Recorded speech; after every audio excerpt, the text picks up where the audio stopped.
gitu. Dia namanya orang yang sama seperti saya, seperti kita berpeci gitu kan biasanya terus ogah ya. Terus saya tanya sama istrinya. Saya tanya sama istrinya. Mbak, saya tanya, suamimu kalau ngomong itu baik-baik, normal, atau memang nggak banyak ngomong, tapi kalau ngomong itu nggak enak di telinga, mati. Benar Ustaz, selesai. Selesai cukup kalau saya. Iya benar ya. Sering seperti itu, sering. Jadi saya itu juga bingung kenapa suami saya itu omongannya nggak banyak omong sih, tapi kalau ngomong langsung nggak enak. Gitu. Nah di titik itu, insya Allah hampir sama. Jadi kalau ngomongannya nggak enak, walaupun nggak banyak ngomong, ya tetap sariawan. Mau diminumin vitamin C, D, E, F, Z, ya nggak bisa. Tetap.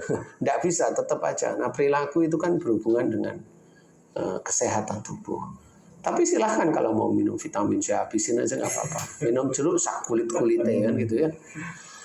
Jadi vitamin C itu banyak, nggak cuma di jeruk, di mana ya banyak, momennya di pokoknya yang manis-manis gitu ya. Manis-manis beda nanti ceritanya. Oh lihat sini manis aja. Emang aku manis. Bukan, baru nggak punya karyawan. Jadi insya Allah seperti itu. Jadi orang yang bicara banyak tapi tidak manfaat bisa. Orang yang bicara tapi ada penekanan bisa. Orang yang bicara ada ego itu bisa. Ada insya Allah ini ngorok. Ustaz, saya pernah tugas luar kota kerja nih Ustaz. Dapat temen satu kamar nih, laki-laki bodohnya gemuk Ustaz. Kan biasanya kalau orang ngorok tuh smooth tuh, koprok gitu. Ini enggak, iramanya menakutkan Ustaz. Saya takutnya itu kalau dia mati gitu. Tersedak ngoroknya. Iya, tersedak-sedak gitu kan. Kalau umpamanya dia mati kan tinggal gajinya haji yang ngambil. Ditanya nih nanti saya nih kenapa dia mati gitu kan. Akhirnya saya pindah kamar gitu kan. Nah yang pertanyaannya adalah, orang yang ngoroknya semut dan yang ngoroknya menakutkan, apakah ada perbedaan sifat orang itu Ustaz? Insya Allah ada tetap. Dia ngorok smooth ya sebenarnya dia juga bisa aja ada penekanan, ada banyak cerita tapi tidak terlalu berlebih. Atau dia ngorok smooth itu kondisinya capek. Kalau dia tidak capek nggak ngorok. Nah ini beda sudah. Dia benar-benar tubuhnya itu memang butuh refresh istilahnya. Jadi itu oleh Allah Ta'ala sendiri yang memang dijadikan semua bisa menjadi. Kalau memang di tubuh itu lagi nggak beres karena capek, bisa aja jin di tubuhnya itu dikeluarkan oleh Allah Ta'ala. Sehingga di titik itu dia nggak sadar ya gitu. Nah itu capek. Berarti ngoroknya cuma itu lembut ya. Lembut lah. Nah itu insya Allah capek. Tapi ngoroknya udah itu udah beda itu.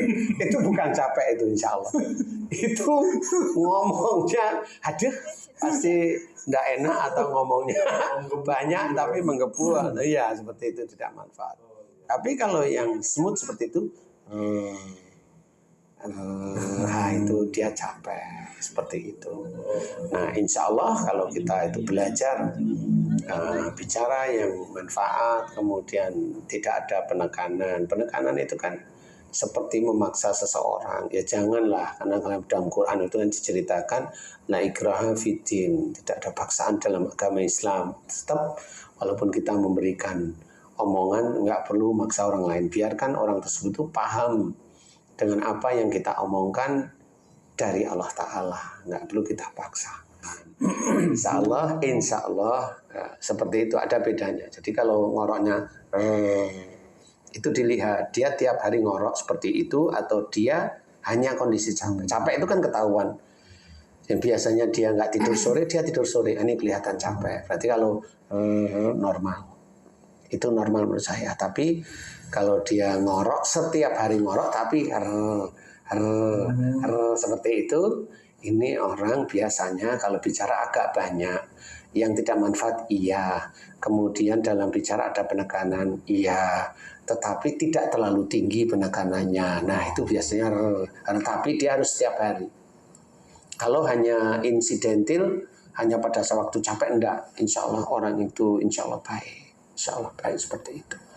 Nah, kalau kita belajar akhlak seperti ini kan jadinya kita akan terjaga semua, sehingga belajar berakhlak baik yang diajarkan oleh Rasulullah Shallallahu Alaihi Wasallam. Jadi ayo kita belajar bicara yang manfaat.